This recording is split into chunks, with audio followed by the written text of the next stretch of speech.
Dragi părinți, bunici, frați și surori, bine ați venit la sărbarea clasei noastre.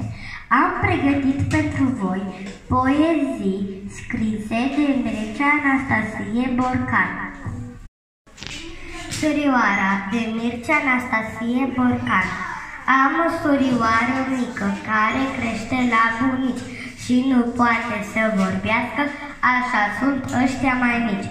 A venit și la ea moșul cu cadouri de departe, jucării și cu bomboane, că și așa nu știe carte. L-am luat și pe Costel, vecinul de lângă noi, ca să-mi lumineze drumul, fiindcă noaptea e întoi. Vom rămâne până în zori, anul lui cel nou și bun, și n-am să-i spun surorii mele cine este Moș Crăciun. Săniuțe ficuțe, de Mircea Anastasia Borcan, sus de tot pe derdeluș, pe covorul alb de pluș.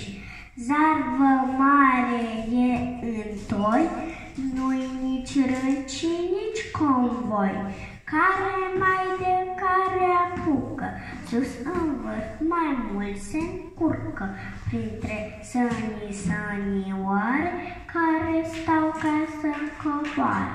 Lasă-mă pe mine, frate, că sunt cel mai bun la carte, zice Milul înciudat, în zăpadă afundat.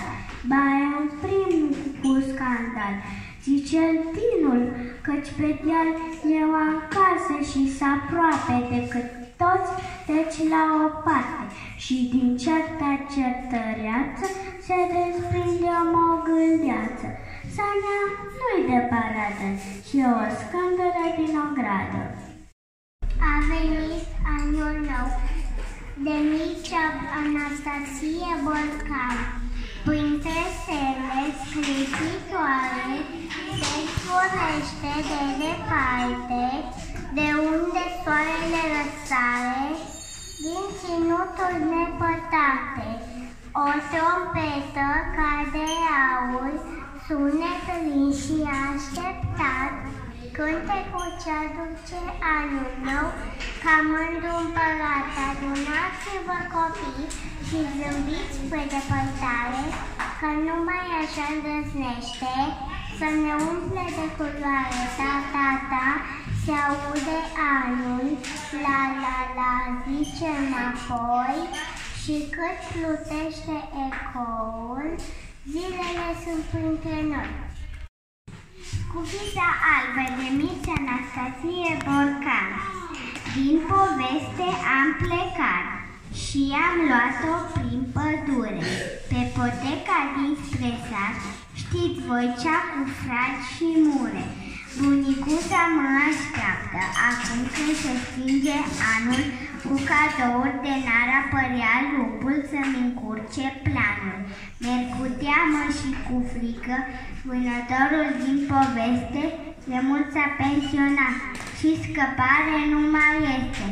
Lupul nu o să mă cunoască așa cum e trebuința, că va ninge, iar omătul o să-mi avească scufița.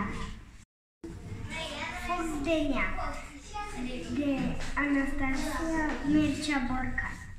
Foc de neam, nu mai cade nicio frunză, prin copaci ca dintr-un fluier, vântul scoate solfeji întrecându-se în șuier. Toți copiii au aflat de la părinți și bunici că anotimpul așteptat nu-i departe, e aici. Ce le-am spus le-am minunat, cu care fuge dinspre cer, bulgări mari care îmbracă tot un alb cu mister și pustindu-și nas în geam, tot privind spre înalt, sprijină cerul cu ochii căutând aghie mundani. Ghetuța cu cadouri, de Mircea Anastasie Borcan. Mi-a spus mie el să-ndel vecinul de la parter, ca să ascund orice încălțare și să-mi găsesc aflare.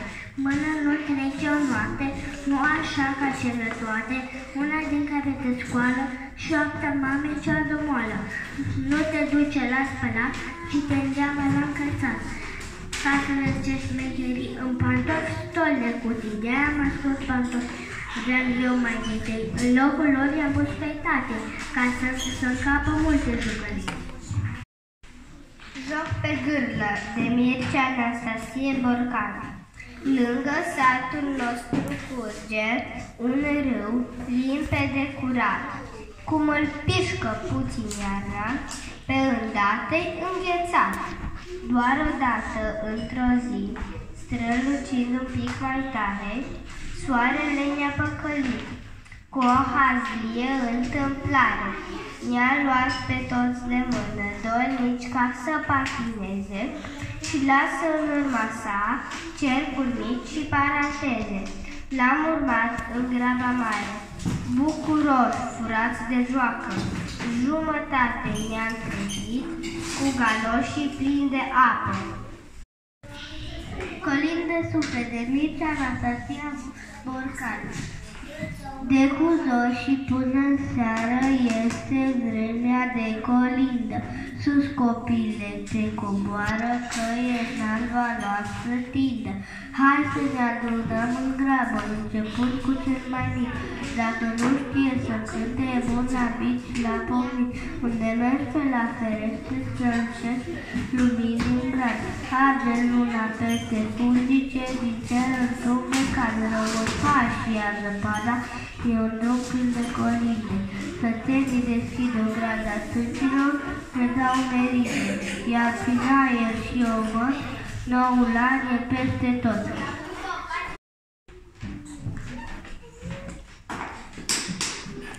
Omul de zăpadă, de Mircea Anastasia Borcan. Am făcut din plastelină cucuioane colorate, fel de fel de obiecte și ființe minunate. Dar acum, cu primii fulgi, voi clădi ca tot să vadă, să se uite cât e gardul, un mare om de zăpadă.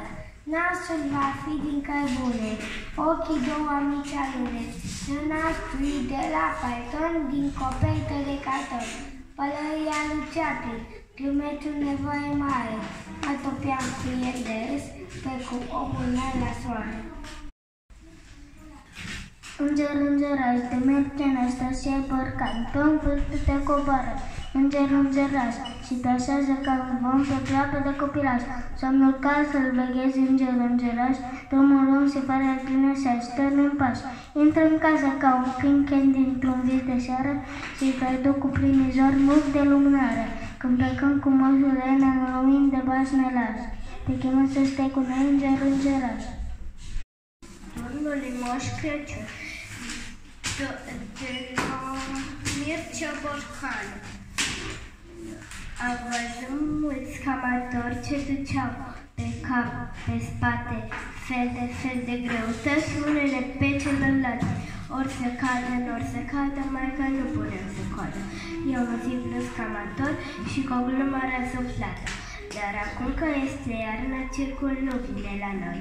Și-am mutat înspre oraș coloratului convoi. Dar în noaptea de Crăciun, circul mi-a venit acasă. Moș Crăciun, fără de sac, fără geantă, fără plasă, pe umăr ducea un tun cu cutii mari tajate și mi-a spus că sunt prințesa ce le-a meritat pe toate. An nou binevenit, de Mircea Anastasie Borcan. Ca un înger bate în geam, anul nou cel așteptat. La fereastră să-i zâmbiți, toți cu sufletul curat. Să-i poftiți la voi în casă, florile d'alb, și să-l așteptați la masă, florile d'alb. E venit de printre stele, lerul ler și ler cu lumina de la el, lerul ler și ler. Să-l păstrați la voi în suflet, când va trece pragul, să-l iubiți ca pe un frate, bunul, scumpul, dragul. După colindă, de Mircea Anastasia Borcan. Ieri am fost o tracolindă și am umblat din tindă în tindă, Sorcova mie obosită, după ușă ea dosită, M-am dus și am îngăiat-o și am pus-o într-un cui, cât mai durează această iarnă, sus și asupra patului.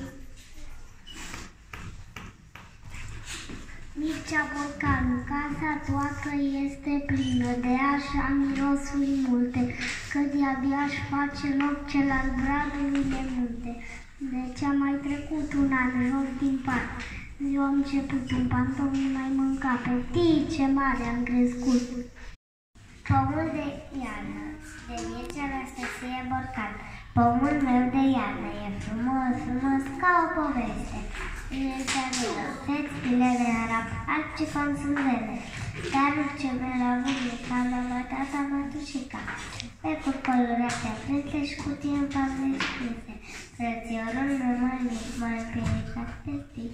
De-ai prins sunt arătată, cu privirea lui mirată. Eu mai mare și deștept, protestați mai discret.